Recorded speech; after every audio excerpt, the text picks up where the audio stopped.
The radical, fundamental principles of freedom, rational self-interest, and individual rights.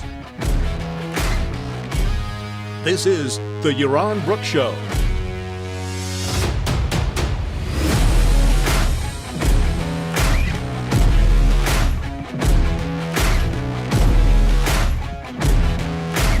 All right, everybody, welcome to Yaron Brook Show.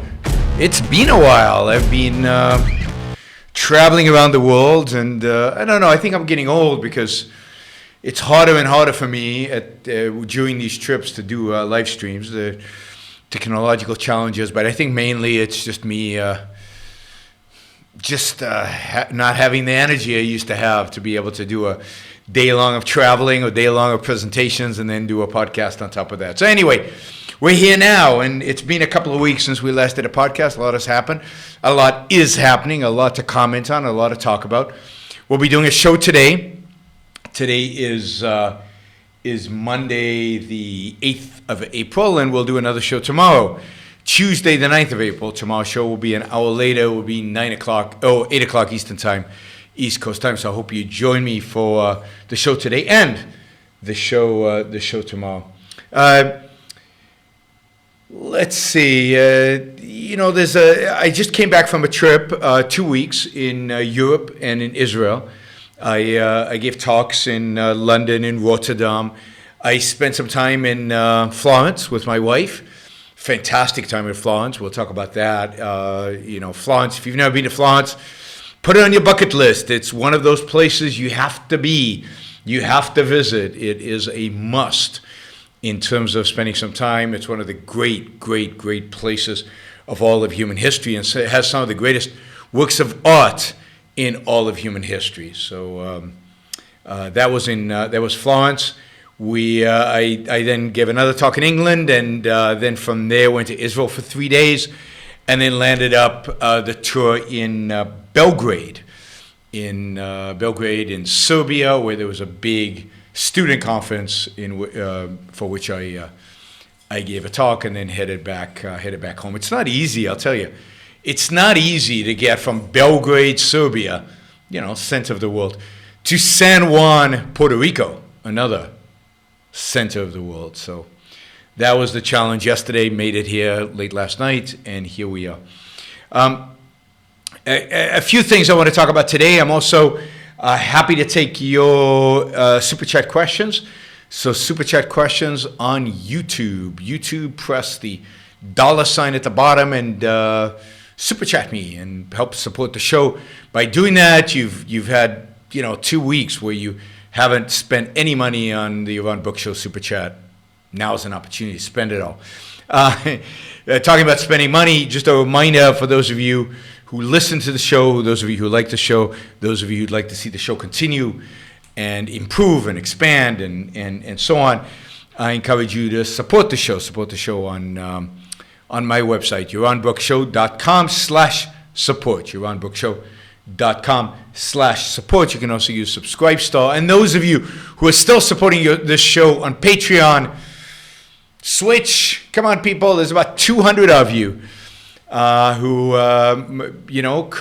should be supporting the show on the website, yaronbrookshow.com/support instead of on Patreon. Let's get off of Patreon. Let's not give them any of our hard-earned money. All right.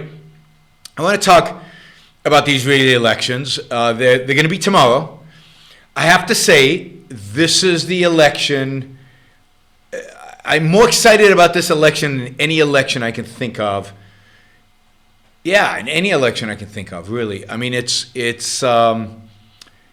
really going to be interesting. And if things pan out the way I expect them to pan out, or many Israelis expect them to pan out, it's going to be an historic day in Israel. We will have the first objectivist member of the Israeli parliament, of the Knesset. I think only the first or second, potentially the second ever objectivist, full-fledged, unapologizing, totally committed, principled objectivist in a national parliament anywhere in the world. The potential is that there's one other case, and that is, of all places, the other country I was last week, which is Serbia, where the husband of the woman who runs the John Galt School in Europe. There is a John Galt School in Europe. It has programs in many of the Balkan countries, Poland, Georgia, and they're talking about expanding now into Western Europe and doing some programs in Western Europe. The John Galt School, the husband of the woman who founded and runs the John Galt School, is a member of parliament. I didn't know that until I was there in Belgrade. So that's exciting. He's an objectivist. So we got two objectivists who are in national politics. But the one in Israel, maybe because it's more personal, and maybe because I know her really, really well, the woman who is going to be, I think, if everything works out tomorrow, she is going to be a member of the Israeli parliament, potentially, I think this is a long shot, but potentially a minister in a future Israeli government.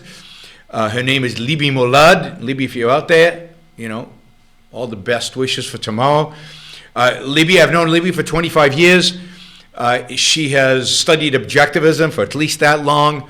She is a good friend, and I've been offered a job.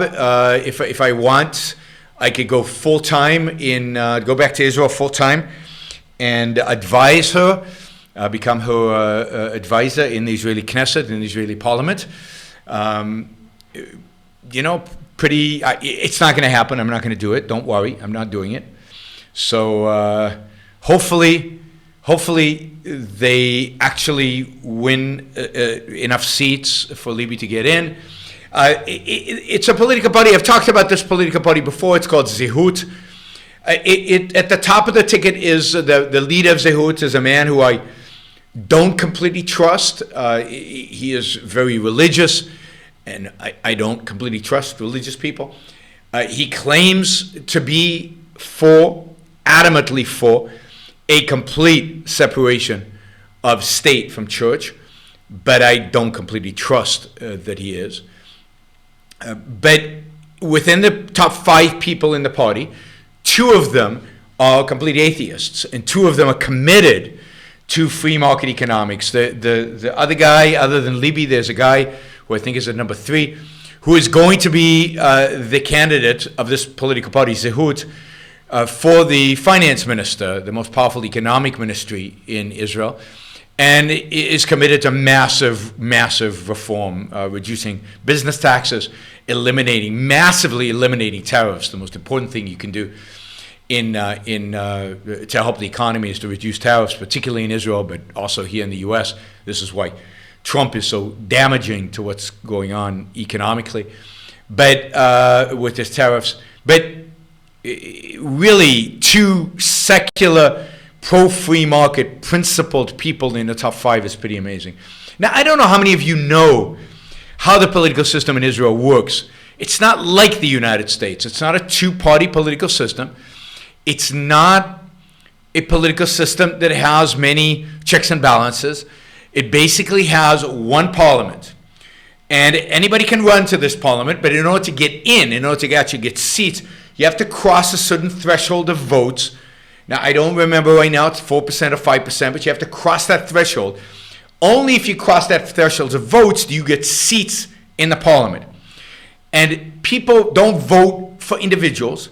They vote basically for political parties. So Israel has many political parties, and they offer lists of people. And if you get 5 seats, if you cross the threshold and you get 5 seats, the top 5 get into the Knesset, or if they get a big percentage, maybe the top 30 get into the Knesset, the Israeli parliament. The Israeli parliament is a total of 120 seats, so you need 61 for a majority. No political party in Israel has won a majority since 1949. So what happens after the election is done, then the coalition building starts. So what happens is a lot of times small political parties have huge amount of political power because they can help one side or another side attain a majority over the parliament, and therefore, now whoever has that majority then is asked by the president. The president in Israel is mainly a symbolic figure. He has no political power. But he gets to assign the creating a government to that political party that is usually the biggest, or that political party that can probably form a coalition with 61 votes. There are two large political parties in Israel right now, the Likud and a new political party called Blue and White. And the Blue and White political party is blam, stand for nothing, centrist, kind of meaningless, primarily dedicated to, I don't know, I'm not sure what they're dedicated to. They've got 4 generals. 4! One is not enough. 4 generals, I think, in the top 5 or 6 people in their list. They're 4 former, senior generals, right? So they're really focused on, we're serious people. We are smart people. We are strong people. We are the party of generals. But they also have the head of the labor union as one of the people in their list, which suggests that they're going to be quite left. So they're going to be probably left on economics, moderately right on foreign policy and dealing with the Palestinians. As I said before, there's really no political left, no significant political left when it comes to foreign policy and security in Israel today. It's almost everybody is on the right to one extent or another. Now, so you've got these 2 large political parties who represent 2 blocks. Oh, so the second political party is the Likud. The Likud is the political party of Benjamin Netanyahu.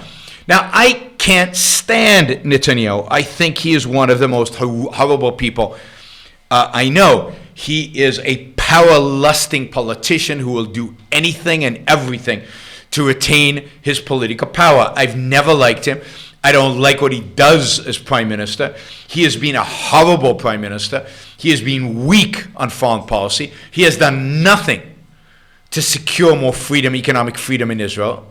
The only time he did anything good was when he was finance minister, but as prime minister, he is absolutely unmitigated disaster and is terrible, and I would never vote for him. Now, in my book, Netanyahu was never a good guy. Never. He gave great speeches. He even writes good books. He should read his books sometimes. Like his best books on terrorism, how to deal with terrorism. He's very good in writing on how to deal with terrorism. But when it comes to actual practice, when it comes to actual politics, he's much more about power than he is about truth. He's much more about power than he is about being successful in actually doing something right. So I actually can't stand Netanyahu, think he's terrible, and reject him completely. Now, let's see. So you got these 2 large political power. Netanyahu represents the center right. This Blue and White represents the center left. And then you've got a bunch of coalition. You've got a couple of religious parties that are ultra-religious. And then you've got a whole slew of other types of political parties that represent all kinds of ideas. Many of them on the right, many of them really nationalist parties. Some on the left, you've got an Arab political party that primarily represents the so-called interests of Arabs who live in Israel, who actually vote. You've got Meretz, which is a real leftist party, relatively small, but a real leftist party. And then you've got these nationalist parties, and then you've got Zehut. All of them have, the parties on the right are mostly super nationalist, super tough on foreign policy and defense, which I like, but also quite religious. Many of them would go a long way to appeasing the religious right in every facet possible. One of the things I like about Feigelin, about Zehut, is the fact that they have declared publicly that they will hold to the separation of state and church. Now, Boaz wants to ask a question. It's an attempt to put me down, I guess, but it is a question. How can you support a radical religious person like Feigelin, and on the same token, you totally against Trump regardless of Trump action?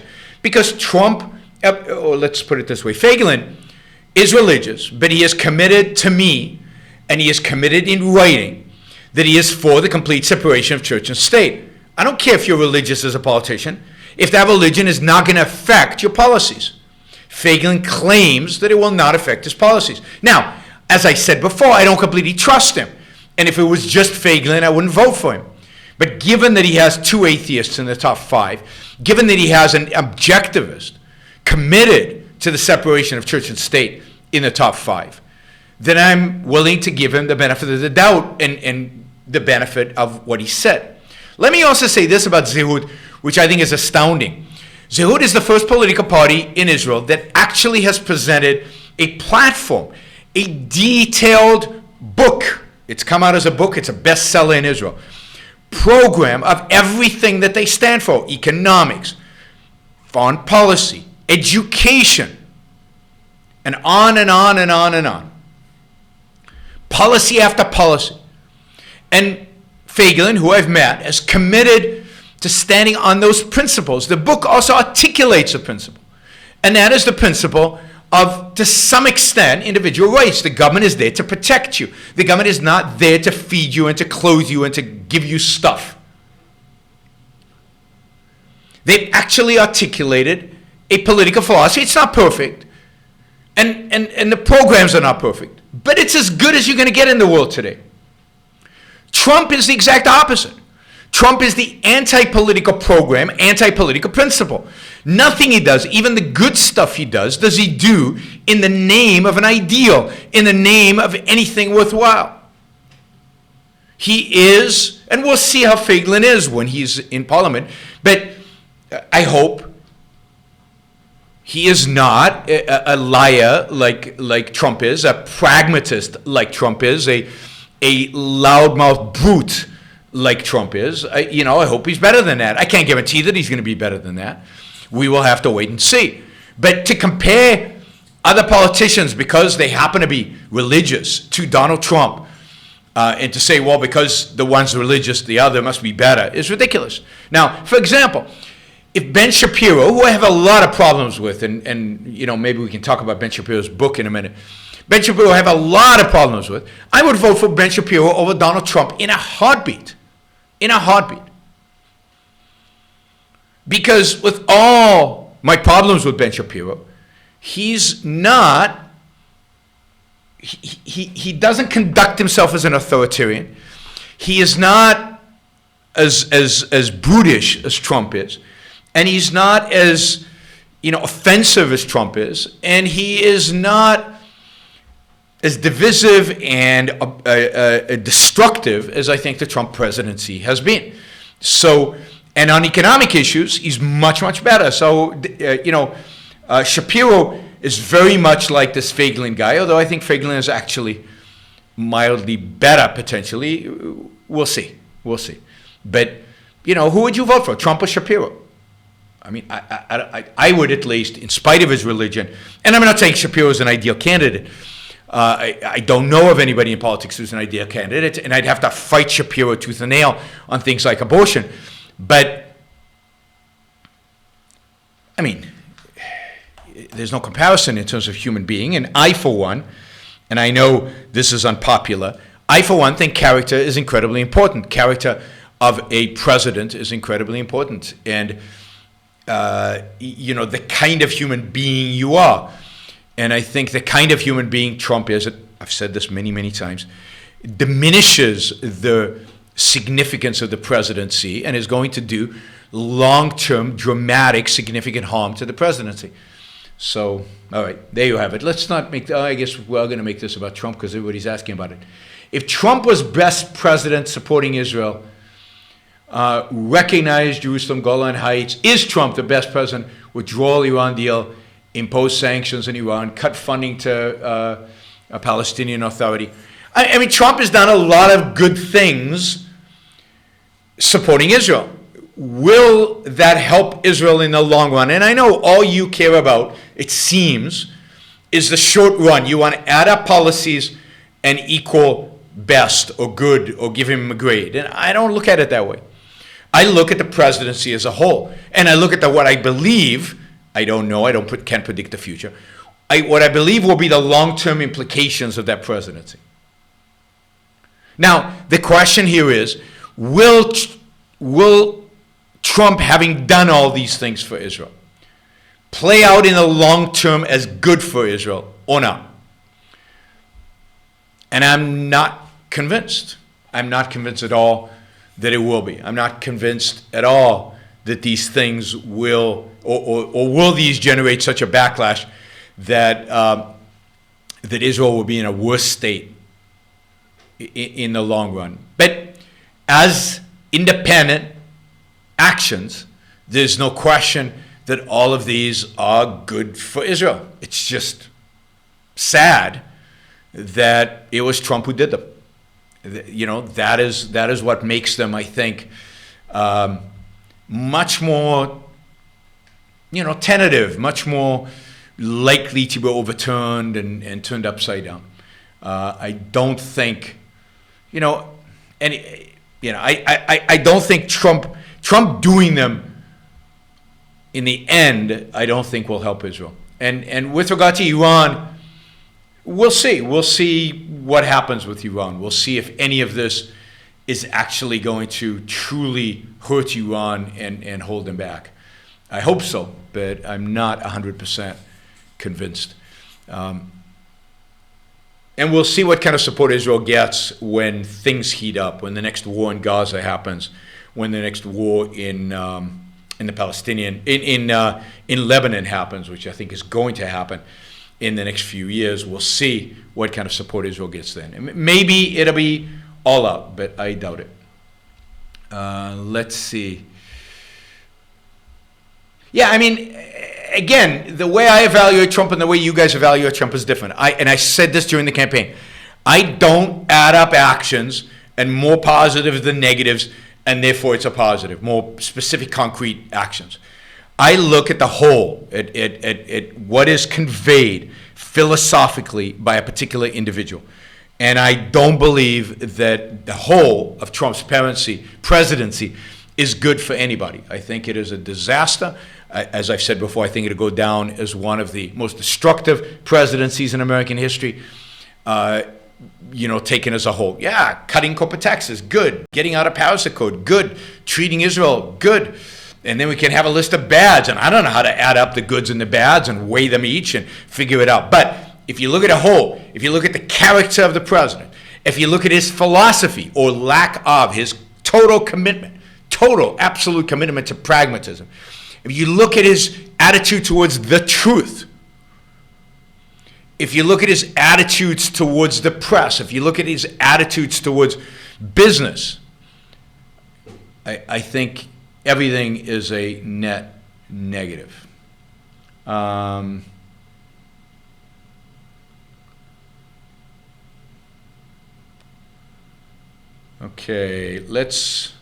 Okay, here's one more about Israel. Are you familiar with Noam Chomsky's views on Israel? If so, how would you refute his argument? Well, I can't do it right now, but Noam Chomsky's views on Israel are borderline he's a dishonest nut, in my view. He's an evil human being. This is a guy who had positive views about Pol Pot and the Cambodian Khmer Rouge, who slaughtered 40% of their own population. This is a man who was sympathetic to the communist regime of Stalin. So this is not a man that I would take his view on any issue seriously. I think he is truly, there are few intellectuals that I consider truly evil, and Noam Chomsky is one of them. And I don't think you should take anything he says seriously. As I said, just his view, just as for years and years and years, his apologism for Pol Pot and the Khmer Rouge should disqualify him from ever having anything he says taken seriously. Now, I have refuted his views, not refuted his views point by point, but presented a positive case for Israel in my talks. And you can find those talks on my YouTube channel. So all you have to do is go to YouTube and subscribe to my channel and search on the channel under Israel. And you will find many, my moral defense of Israel. You'll find the rise and fall of the state of Israel, my critique of the state of Israel, and how it came to be and how it declined. You will find many of my talks on the on the foreign policy of Israel and why I think Israel is right and the Palestinians are wrong, I also encourage you, very much so, to read Ilan Jono's book, which I think is also one big, massive refutation of Noam Chomsky's claim. So look up Ilan Jono, and of course the name of the book has slipped my mind, so if anybody on the chat wants to remind me, I will mention it.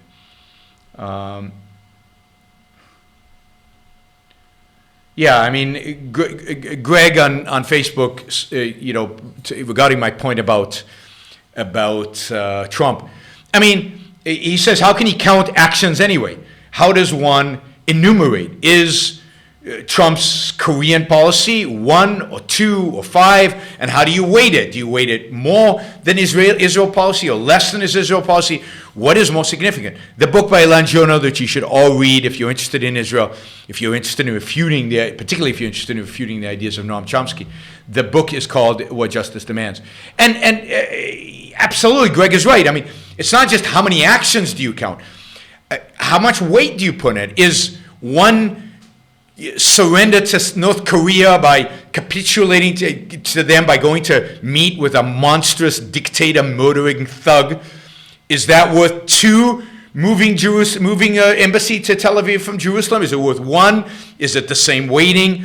How do you think of a presidency where those 2 actions are done at the same time? When on the one hand you are endorsing one of the most brutal dictators in the world today, and you're also dancing with the sheiks of Saudi Arabia and endorsing them and selling them weapon systems and forgiving them any sin because they're buying weapons and that creates jobs. What kind of attitude, what kind of message does that send versus supporting Israel? Is there a message there? Or is it just you doing whatever is whatever you whimsically want in the moment? There's no message there of America first. There's no message there of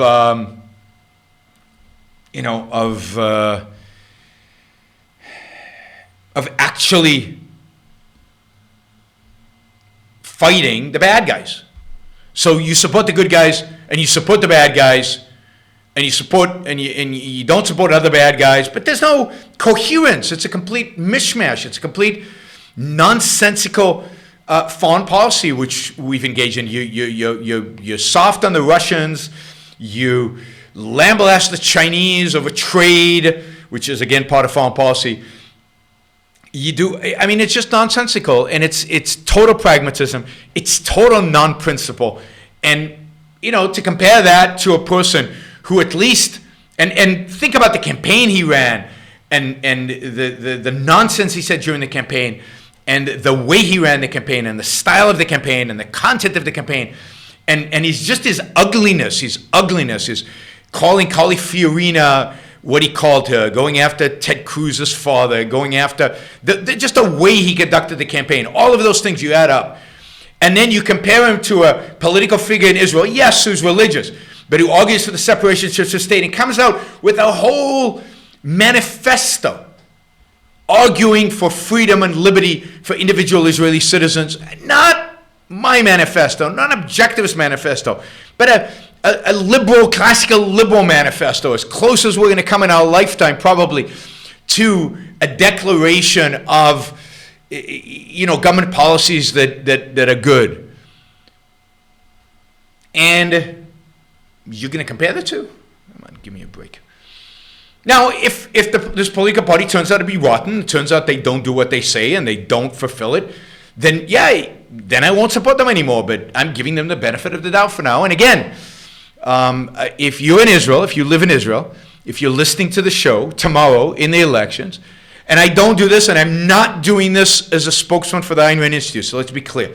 Not doing this as a spokesman for the Ayn Rand Institute. This is me personally, the Yaron Brook Show, as an independent agent.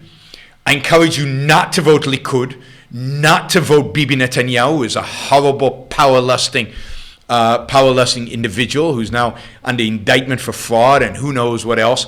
But put that aside. He's just not a good prime minister. He's not a good human being. He reminds me of Trump to some extent, although he's better than Trump.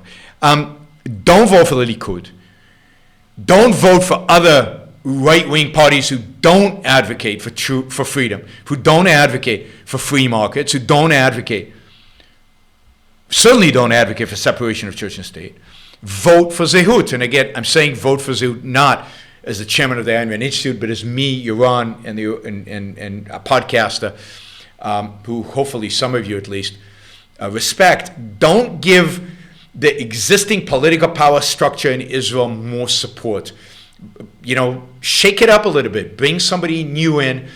Bring some people who are new. Bring some people who have some radical ideas, some important ideas. I'm excited about it.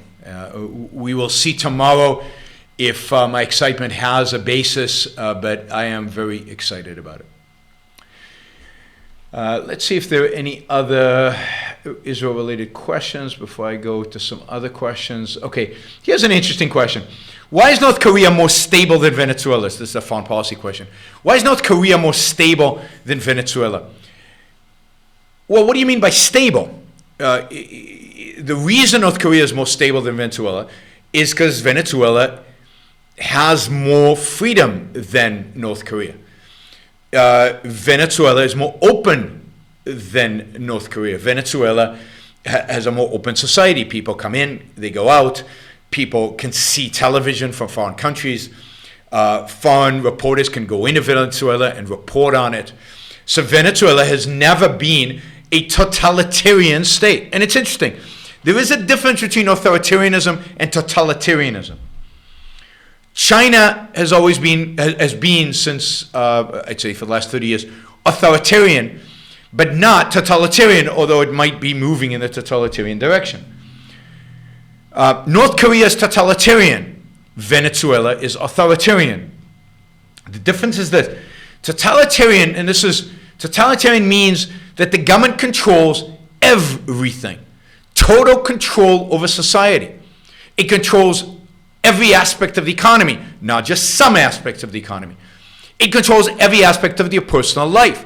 It totally controls your speech, what you read, what you see. There is no press, no semblance of free press. There is no television other than state-owned television. Now, Venezuela, as bad as it is, was never like that. It never achieved total control of the economy. It only nationalized certain parts of the economy, primarily food and the oil industry. Primarily those parts of the economy crucial, and what we're seeing today is what happens when you nationalize food is you get starvation. What happens when you nationalize oil? You get no oil. So, and even there you could argue, well, in Norway it's nationalized and in Saudi Arabia it's nationalized. And those are true, and those are more open societies that are run better and smarter than Venezuela. So here was nationalized and corrupt, and the money from them, instead of saved like it is in Norway, was sent to Cuba and invested in redistribution. And so, but Venezuela still has semblance of private property, or at least the pretense of private property. People still, much of the industry in Venezuela, and this is why people say, oh, it's not socialist. And it's not 100% socialist, not pure socialist. They would be in much worse shape if they were pure socialist. So Venezuela has had an opposition party. It's had opposition leaders. It's had some minor press opposition. People have left. People can enter.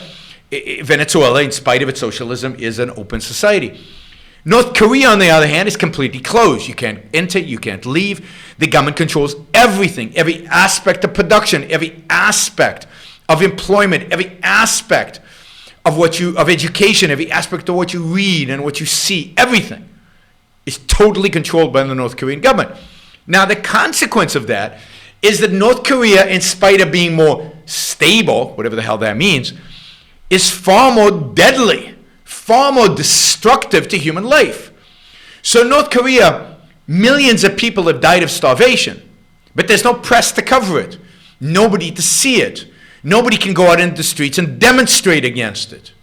Nobody or very few, can escape from it. So North Korea is 1,000 times worse than even Venezuela. North Korea is the complete destruction of human life in a totalitarian way. So even though Venezuela is unstable, Venezuela is 1,000 times better than North Korea. Fewer people are dying. Fewer people's lives are completely and utterly destroyed. And for millions of people have had the opportunity to leave Venezuela. Not under great terms, but at least they have managed to preserve their lives. There will be, probably at the end of this year, something like 6 million Venezuelan refugees outside of Venezuela. There are no North Korean, or very few North Korean refugees outside of North Korea. It is sealed off. It is bordered in, walled in on the border. You cannot leave. And therefore, you can't see the so-called instability. And if you go out into the street to demonstrate, you are simply shot.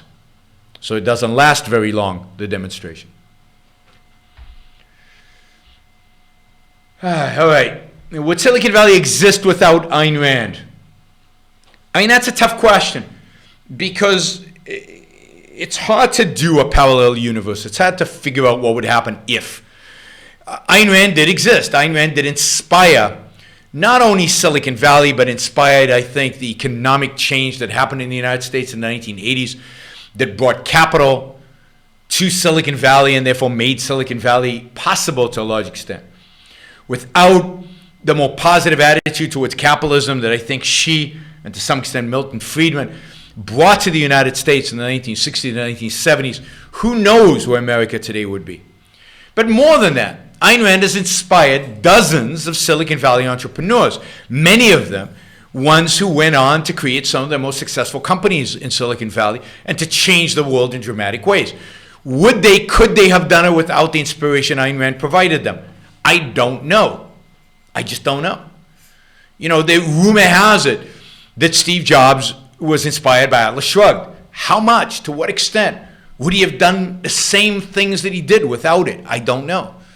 Larry Ellison, Michael Dell. I don't know about Jeff Bezos if he even read Ayn Rand. And then, you know, the guy who started Uber, would he have had the chutzpah to go and start Uber, as he said, not asking for permission, maybe asking for forgiveness after you do what you do. Break the law by violating regulations, which is what Uber did to get established. Clearly, he was inspired there by the fountainhead. So, my guess is that we would be a lot poorer, not just me being a lot poorer and you being a lot poorer because you hadn't read Ayn Rand, spiritually poorer, but we as America, as a country, would be, as an economy, would be a lot poorer. Silicon Valley would be a lot thinner, would be a lot less interesting without Ayn Rand. But I can't prove it. I wish I could. Were unions a positive force? I mean, I think very early on they probably were, and then they very quickly became a negative force. I think very early on they fought against some of the early abuses under capitalism when I think it was just too young to figure out the appropriate relationship between employer and employee, the proper role of the corporation in engaging with employees and between labor and management and capital. What would be the right way to organize that? I mean, we've come a long way from the mid-19th centuries to Silicon Valley where you get stock options. And I think early on, it probably was a good thing that labor, that some people could unionize together and negotiate with the capitalist and with management from a position of more strength. But then I think starting certainly in the 1930s, maybe before that, laws were passed that gave labor disproportionate power. And from that point on, they hurt the economy and they hurt themselves, because the main way in which labor manifested itself was raising the cost of labor. the cost of labor beyond what a market could carry. As a consequence of that, prices went up, prices that they had to pay, or generally, people in the economy had to pay. And when unions were a large percentage of the people in the economy, they bore the cost of their own higher wages with higher goods. But it's more than that. It made American industries uncompetitive. You saw that in the 1970s. And as a consequence, a lot of the jobs and a lot of manufacturing and a lot of the production went overseas. And it didn't go overseas to China. It went overseas initially to Japan and Germany and places like that, where they could produce at a lower cost, because the cost by the 1970s of coercive labor that had government behind it, labor that had the ability to coerce through working with government, coerce management to take its terms. I think that had an enormously damaging impact on American competitiveness, and ultimately labor lost jobs. But unions, the marketplace is very powerful. What really happened is that unions basically slowly disappeared from the private sector. So the private sector unions today are a fraction of what they were 100 years ago or 50 years ago. And that is because unions overstepped. That is because unions basically self-destructed. They created, companies moved to non-union states where you couldn't force unions on them. They moved overseas. So they lost. Unions lost. And you can see it, the remaining unions in places like the auto industry. And the auto industry in the United States is in real trouble and has been in real trouble since the 1980s. And government has to bail them out, and that a large consequence of that, not the only one, but a large reason for that is the behavior of unions. So unions, I would say overall, have had been a negative force in spite of maybe being a positive force in the very early days of unions. Avid Film Buff asked, what do you think of Representative Justin Amash? I and Representative Amash have real deep disagreements about foreign policy. He is, unfortunately, from the school of never intervene outside the United States. America, it's any problem in the world or any terrorist attack on the United States is our fault because we intervene too much.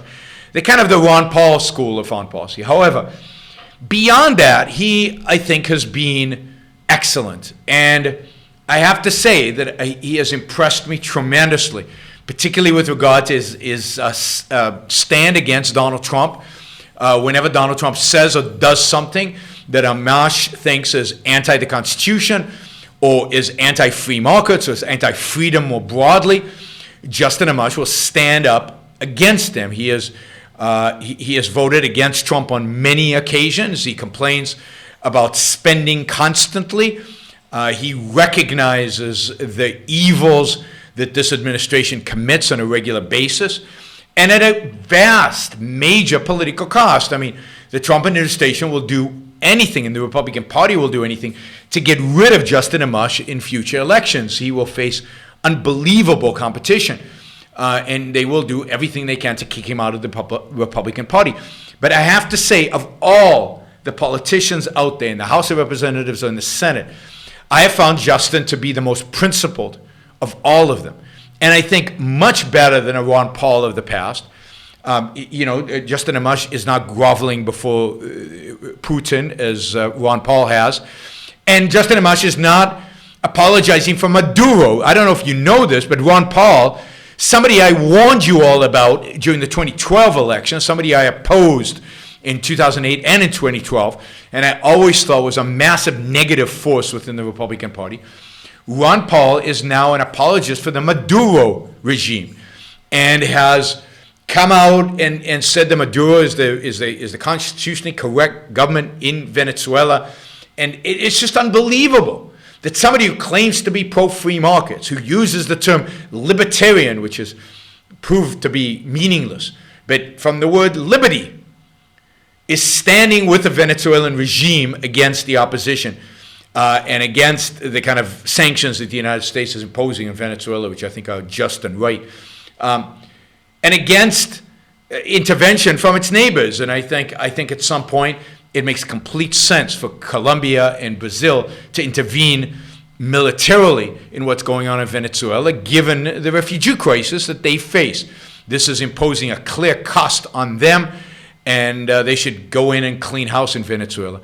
But I think they have a clear national interest to do so. Not clear that the United States should do anything, but certainly I think Colombia, Brazil, and other countries in Latin America should and should receive moral support for the United States for doing something like that. But Ron Paul is defending Maduro. That should tell you everything you need to know about Ron Paul. So I become a Justin Amash fan in spite of my disagreements, in spite of the fact that I think he holds some really bad ideas, particularly with regard to foreign policy. I think his principled stands on domestic policy and government spending, on the NSA, on the wall. Not on the wall so much. I don't think he so much opposes the wall, but he very much opposed Donald Trump's emergency declaration.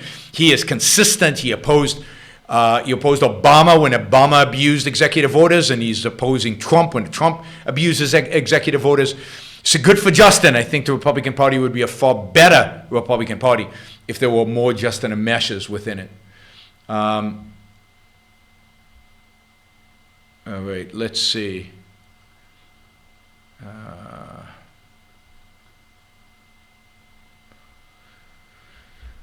Yeah, somebody says Colombia should invade Venezuela because of refugees. Absolutely. Colombia is a neighbor. These refugees are basically a threat to it. Millions of people are crossing the border, all because of an illegitimate regime in Venezuela. Dictators have no right to be dictators. Dictators have no sovereignty. There is no rights of a nation when it's ruled by a dictator. It has no right to its borders. It has no right to live in peace. If you are being affected negatively in significant ways by the actions of a dictator, you have every right, if it's in your national self-interest, to depose that dictator and replace him. And given that Maduro is there, Colombia and Brazil should go in, eliminate the dictator of Venezuela, and leave immediately. By the way, the only reason Maduro is still in power is because that's what the Cubans are doing. See, the Cubans are supporting Maduro. The Cubans have troops in Venezuela. The Cubans have people with guns pointed at the foreheads of the generals and foreheads of others. The Cubans are running things in Venezuela, and it's time to put an end to Cuba imposing its will through thuggish socialist dictators all over Latin America. My real fear is that, is that Mexico is next. All right. We've got a few more questions, and then I want to say a few more things on some other issues. Is there any interest in Ayn Rand in Spain? Yes. I mean, there is quite a bit. I've spoken in Spain a few times. The books are in Spanish. There is a group of objectivists in Spain, Objectivismo something. Check it out, objectivismo.com, maybe, net.org, I'm not sure. It comes out of Spain, and it has a huge number of Ayn Rand articles translated into Spanish. OPA, Leonard Peikoff's OPA, is available in Spanish. There's huge interest both in Latin America and in Spain in Ayn Rand. There's also a growing, I'd say, pro-free market movement among young people in Spain. The big Students for Liberty, which is kind of a libertarian free market student organization. The next European Students for Liberty big conference is probably going to be in Spain next year. It'll have hundreds of people. There's a lot of interest there. Nowhere near as much as I'd like. Nowhere near as much as there should be. Nowhere near as much as there is in places like Israel, in places like Norway, in places like Tbilisi in Georgia, or even as much Ayn Rand being read as in Ukraine. But for a Western European country, Spain is one of the better countries. Brandon asked, both Tucker Carlson and Andrew Young fear mass automation. Why not is this a concern? Again, I've talked about this many times. You can look it up. I've talked about robots taking jobs. People have always been afraid of mass automation. This is the same Luddites that demonstrated in the 1800s, in the early 1800s, against the first factories and against the first technologies. It's the same people that in the 1980s were convinced that the PC was going to destroy millions of jobs. And they've been wrong every single time, and there's absolutely zero reason that they're not going to be wrong this time. The fact is that human needs are infinite. There is no limit to the stuff, the services that we need. I mean, it's just a lack of imagination that suggests that one day there will be no jobs in the economy, because that's nonsense. And it doesn't appreciate the value of a human mind, but also the fact that computers and robots make us more productive and us able to do jobs we couldn't even imagine doing in the past. So robots will create more jobs than they destroy, because it will make possible for human beings to do things they could never do before. Now, I'm speculating here, but let me also say that I don't think the world in 100 years is going to be divided into robots and humans. I think that's a silly way to look at it. You have to look at technology that enhances human life. And that technology might be external in the sense of robots and computers. And it could be internal in the sense of things we can do to the human body that make us better, more effective, more efficient. Now, I don't know if this is going to be possible, but imagine implanting the iPhone directly into your brain. Now, I don't know if that's possible. I guess I don't see why not. Of course, physical strength. Imagine just a contraption that you put on your arm and you're suddenly 100 times stronger. So I see much more of that interaction between man and machine, man and computer, than as two separate things that are separate. So imagine if you could enhance, in a sense, the computing power of the human brain. Take those aspects of the human brain that act like a computer and give the human brain direct access to a computer. I mean, that would make IQ, whatever the hell that means, the sheer intelligence, less relevant, because you could enhance it. And then it would make it so that all that mattered was what Ayn Rand called your ability to focus your mind. All that mattered was your ability to use the computer. So your ability to engage your mind, to think, to focus, to do what it is that human beings do, the unique consciousness that human beings have. So it wouldn't be constrained by how many computations you can do, by how much you can memorize, because you wouldn't have to memorize, because the memory could be stored separately. So just like today, we have become massively more productive because we have computers. If computers are 1,000 times or 1,000,000 times more powerful, we will become 1,000,000 times more productive. But at the same time, our needs will become infinitely greater. So it just strikes me as an impossibility that we would reach a point where there'd be no jobs. I think it's just the same old pessimistic, lack of imagination, materialism, a materialistic view of the world, passive, static view of the world that Luddites have always had. Just now the Luddites are technologists. That's what's amazing. Now that the people actually inventing the technology who are the Luddites. This is the same argument Yuval Harari and many others are making these days. Oh. Siri thought I was talking to her, so she woke up. All right. What did you like and dislike about academia, academic culture? What did I like about it? I like the freedom. I like the freedom to to research what you wanted to research, to write what you wanted to write, to investigate interesting questions. I liked the time that you were left alone to think, to write, to figure stuff out. There was there was some pressure, but there was relatively low pressure environment in which you could really sit in your office and think and devote yourself to thinking. I love teaching. I mean, I really love teaching. It's my favorite part of academia, and I loved engaging with students and engaging with the material and figuring out better ways to teach the material and improving from semester to semester how I was teaching, what I was teaching. That was great. What didn't I like? I didn't like the conformity, the fact that you were expected to conform to certain standards, to certain views. You could write whatever you wanted, but to get it published, if it was outside of the mainstream, was very difficult.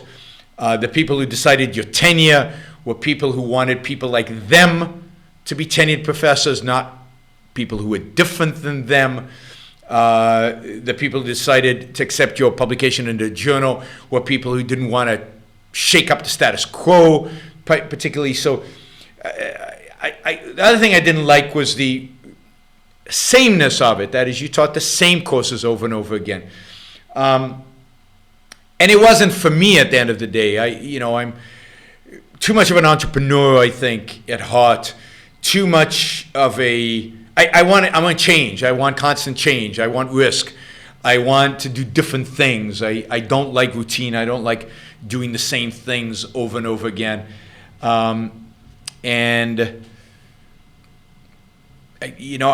wanted to interact with a much broader scope of topics and a broader scope of people than academia allowed me to do that. Yeah. All right. Let's see if there were any other. Yeah, I mean, the SuperChat is kind of funky today. I mean, it is interesting that both Tucker Carlson and Andrew Young is running for president on the Democratic side. And Tucker Carlson pretends to be a conservative or a free market guy. But both the conservative and the leftist agree on this, and I think many agree on this. Elon Musk and many people in Silicon Valley, as I said, Harari.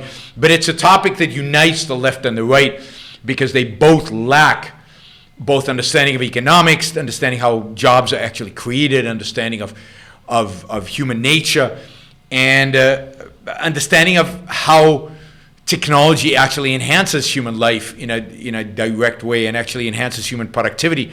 And the role work has in a human being's life. And that the fact that in some ways you cannot replace that. For example, a universal basic income doesn't replace work. It replaces money, but it doesn't replace the real value, the self-esteem one gains from work. That has to and can only be attained from actually doing some kind of work. All right, let's see. I saw one more question. Yeah. Should the U.S. invade Mexico because of refugees? No, there are no Mexican refugees. If Mexico, there are no Mexican refugees. Immigration into the United States from Mexico is very trivial. Most of the people coming across the Mexican border are from Guatemala and other places. But if Mexico had a civil war, if the situation in Mexico was such that millions of people were starving and therefore tens of millions of people were walking towards the American border and going to cross, mass migration from Mexico, not a pathetic caravan of 7,000 people, but truly millions of people heading towards the border, then absolutely the United States, A, has to defend that border from such mass migration.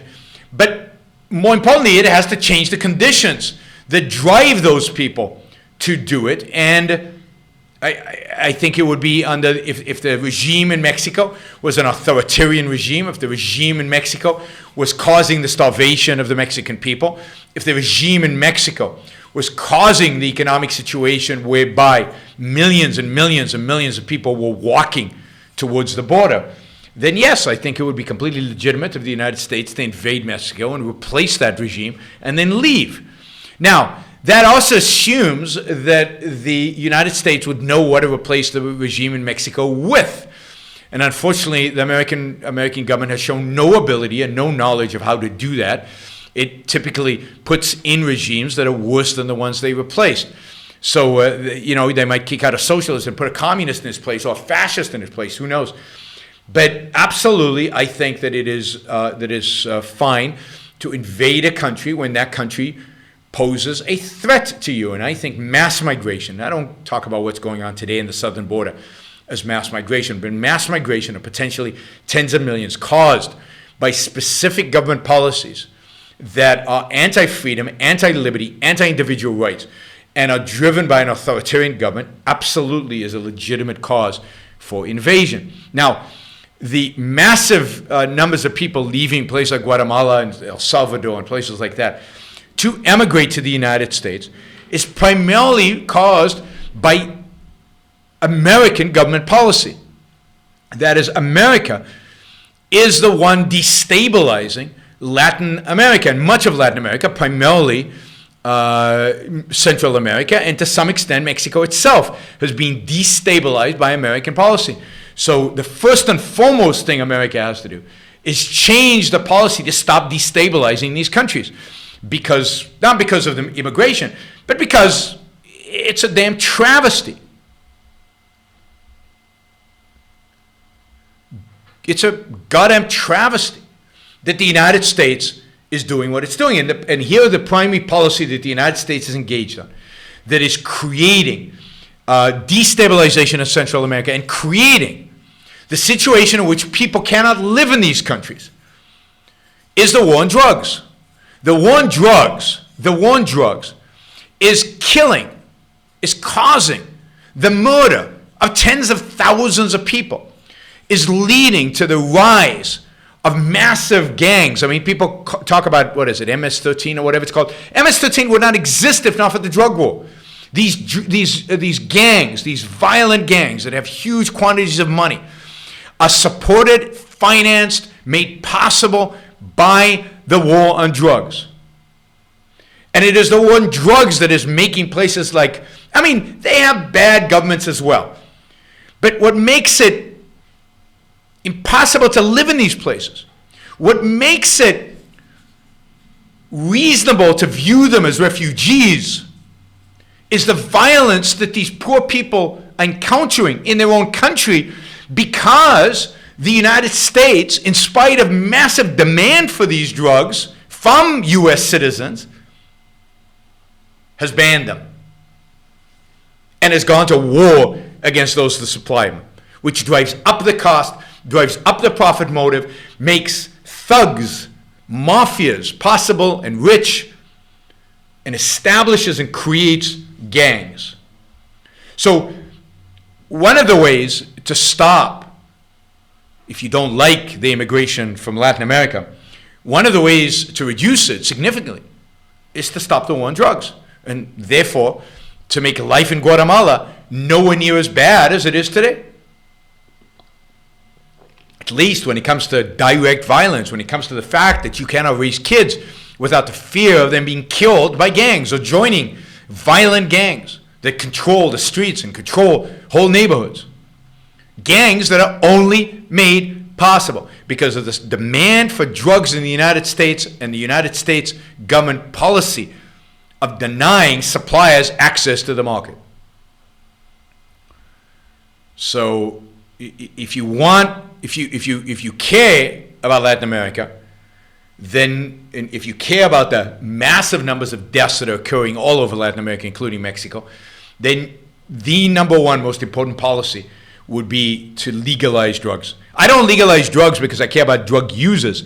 I legalize drugs because I care about the victims of the war on drugs, the victims of the insane policies of prohibition. We did as if we didn't learn from what happened when we prohibited alcohol and created the mafia, the Italian mafia, right? Which killed innocent people left and right and created a whole black market and all kinds of stuff. If you care about human trafficking, legalize prostitution. If you care about human beings, then get out of the business of creating black markets that by prohibiting certain activities, black markets whose victims are the innocent, whose victims, where they are real victims. All right. What are the top 5 business schools to you? Are they all Ivies and top tier, primarily interested in entrepreneurship, mergers and acquisitions? I mean, my view of business school is, to learn mergers and acquisitions, you have to go and work at an investment bank. You're not going to learn it in business school. And you can't study entrepreneurship. There's nothing a business school. I mean, business schools can give you tools. And the tools can be learned anyway. The tools can be learned online.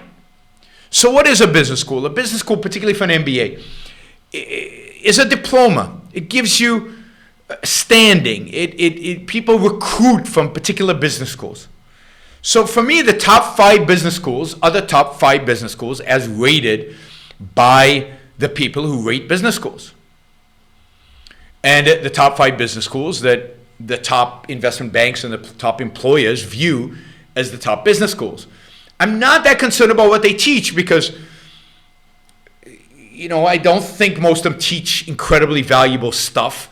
And I think where you're really going to learn is on the job. But you can't get the job without an MBA, so you might as well go and get your diploma. It's like your certificate so that you can enter the workforce.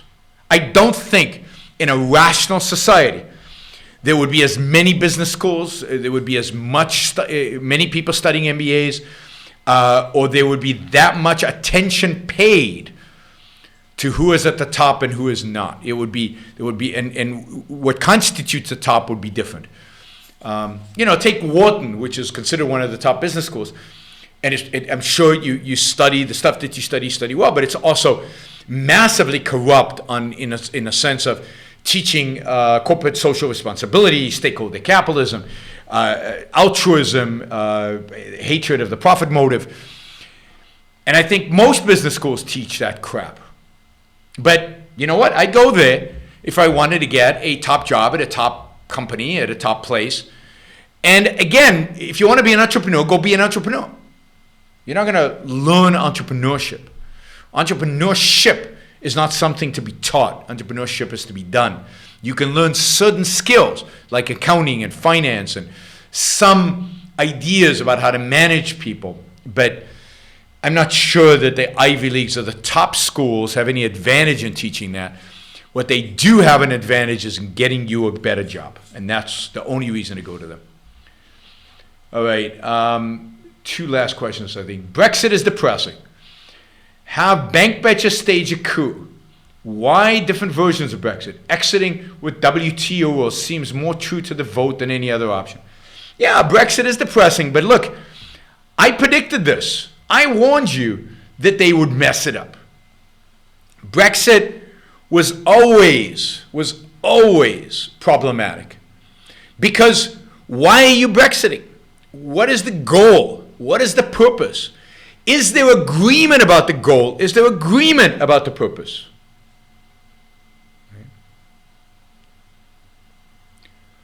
So the real question is, what was the purpose of Brexit? And clearly there's no agreement about that. Now, if the purpose of Brexit was to establish a fantastic free market economy, and establish free trade on this island called England, and to get rid of the regulations, the controls, the limitations of the European Union, but to focus on freedom on the British Isle, then that would have been fantastic. And if there'd been agreement on that, then they probably would have just gone with a hard Brexit. Immediately after Brexiting, lower tariffs to 0, eliminated regulation, and told the European Union to go to hell. If they wanted to trade with Britain, they would reduce tariffs as well. If not, then not. And then gone to the world and said, here we are, we're open to business, let's deal.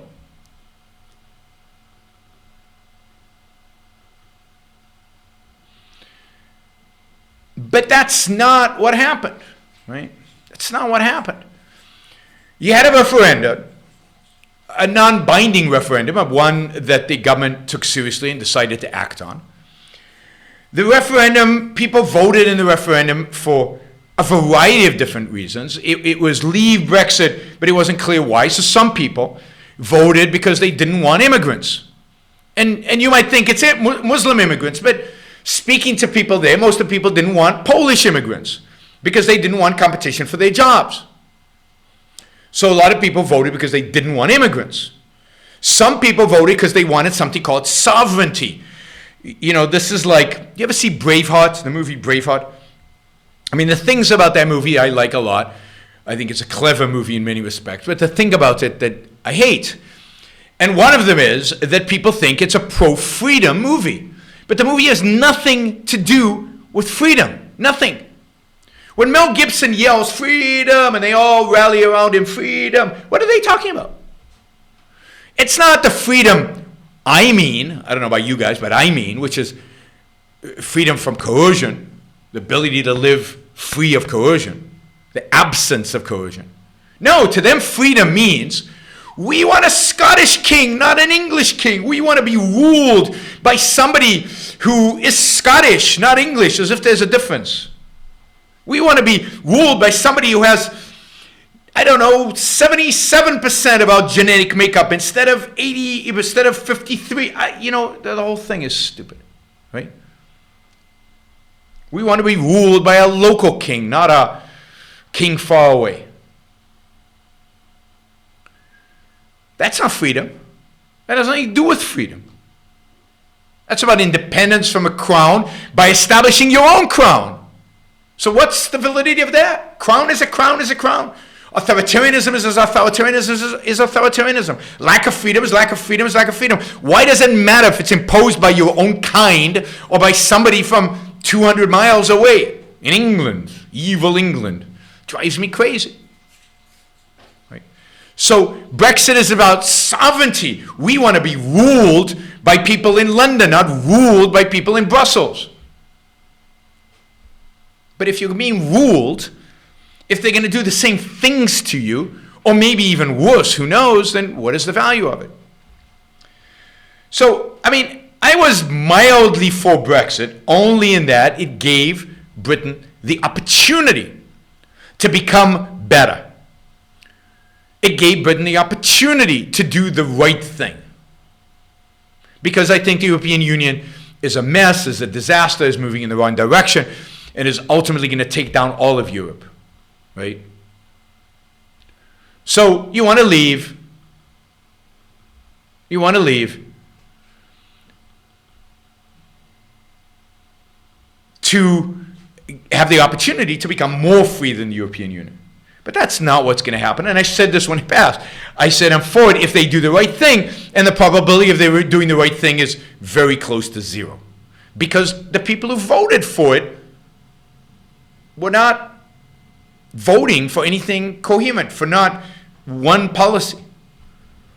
If they were voting for freedom and some kind of freedom manifesto, and part of that freedom manifesto included leaving the European Union, but only as part of a bigger commitment to true freedom, let's say economic freedom, then yeah, great, I'd be rallying for Brexit. But it wasn't. And potentially, it's quite the opposite. Jason asks, what is your evaluation of Japanese internment camps? Is this a mild form of Nazism that was adopted by the progressive left under FDR? No. I mean, don't jump and call anything you don't like Nazism. Nazism is a particular form of fascism. While FDR was horrible and horrific, and I'm against Japanese internment, but I mean, really, it's not Nazism. They didn't exterminate the Japanese. There were no gas chambers. They didn't steal all their property. They didn't take all their stuff. They didn't pull out their gold teeth and melt it down. I mean, there's a huge difference between Nazism, what it stands for ideologically, and what it did in practice, and what FDR did. A progressive leftist like FDR, who was not that leftist as compared to some of the leftists today, not like leftists compared to Republicans today.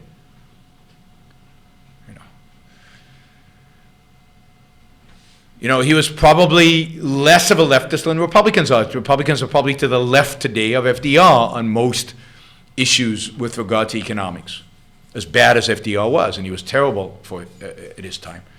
But it wasn't Nazism. So, you know, you can come up with a rational reason for an internment. You're at war with the Japanese. Maybe there was some intelligence, or maybe there wasn't, that there were Japanese agents among the Japanese community. It was an emergency. You didn't have time to root out the Japanese agents, so you rounded them all up and put it in internment camps. I think it's wrong. I think it's lazy. I think it's racist. And I don't think it was necessary at the time from everything I know about World War II. But to compare that to what the Nazis did, not just to the Jews, but to people who are mentally retarded, or to people who are just physically impaired in some way or another, to take that whole ideology of Aryan supremacy. And it was, again, as bad as FDR was, and I think he was an anti-Semite, I think he was bad on a lot of fronts. He was probably a racist towards the blacks, but there wasn't an ideology of the left that was as vicious and as evil and as consistent and all-encompassing as the Nazi ideology was. So I think you do an injustice by, I mean, you played down how evil Nazism was by comparing them to anything FDR did. Nazis and the communists, those two regimes, are uniquely evil in their consistency and in the thoroughness of their ideology and its implementation. FDR was just an average leftist who was very politically savvy, very politically powerful, very politically popular, who made some awful decisions, among them, I think, in Japanese internment, although I'm not sure what Ayn Rand's position on it. I think Leonard Peikoff was actually for the Japanese internment, has defended it. I would not, but I don't think it's anywhere close to what the Germans did to the Jews. And the Jews, they wanted war with the Jews. The Jews did not attack Germany. The Japanese had attacked Germany. There were people in this country who the government feared were allied with the Japanese. I think that was wrong, and I think that was overstated, but it wasn't completely nutty. And it wasn't ideologically driven. It wasn't the Jews are evil and controlling the world and we must destroy them all. That wasn't the attitude towards the Japanese. It was, as a matter of national security in the United States, we need to do this. Again, I don't think it's right. And Japanese died in those internment camps, and that is horrible. But it's not on the same scale. It's not on the same scale. So I'm opposed to the internments, but not nowhere near the same scale as the Nazis. It was paranoia. It was complete and utter paranoia and power lust, but not ideological like that was. All right. Do you believe all work is respectable and something you should be proud of? Is it irrational and immoral to look at certain jobs as beneath you? No, I don't think it's irrational and immoral to. Well, it depends, right? I mean, all work. There's lots of work that is not. You should not be proud of. I don't know. Drug dealers is work. Even in a free society, handing heroin and cocaine out to people is not something that you should be proud of if that's the work you choose. So, let's say at some point it's unequivocal that tobacco is really harming people. Do you want to work in a tobacco place? I mean, it should be legal to sell tobacco, but do you really want to be the one selling it, producing it, creating it, making it? If it's really causing cancer and really killing people, would you be proud of it? The kind of work you want to do, it depends on your values, and some work is beneath you to the extent that it is anti-values, to the extent that it is destructive to human life. So work that is destructive to human life, work that is anti-values, is truly bad, and is probably beneath you. So I think that is the standard. That is the standard. EU is prima nocte. What is prima nocte? I don't know what that means.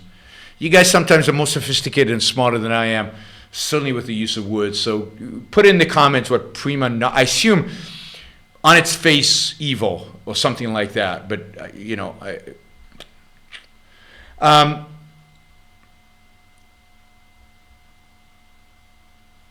I mean, tobacco was used as currency, somebody says. Tobacco was used as currency, but that was before people knew that tobacco was harmful and tobacco was deadly. And it's clear today that if you smoke a significant amount, it's deadly. It will really do you damage. So work in and of itself, work has to be for a value. First night, what does first night mean? I don't understand the question. I don't understand why the EU is first night. I'm missing something. Something I should probably know as an educated man, but I don't. So you're gonna have to enlighten me, please. Means the ruler gets to bed your new wife. Oh, all right, I get it. That's right. So this is so why is the EU that? It gets to bed your new wife before you do on the first night. I get it. That was an evil practice in medieval Europe, and maybe even later than medieval Europe. But why is the EU that? You know, people think the EU is on its face evil. I don't. I think the EU in its original conception is actually really good. The idea of free movement of capital, free movement of goods, free movement of labor is a fantastic fantastic idea, and is a fantastic mission. And if they'd stuck to that, then I would be all for the EU. The problem is that the EU has expanded beyond that and regulates everything and controls everything and has a court system that now universally bans things like certain parts of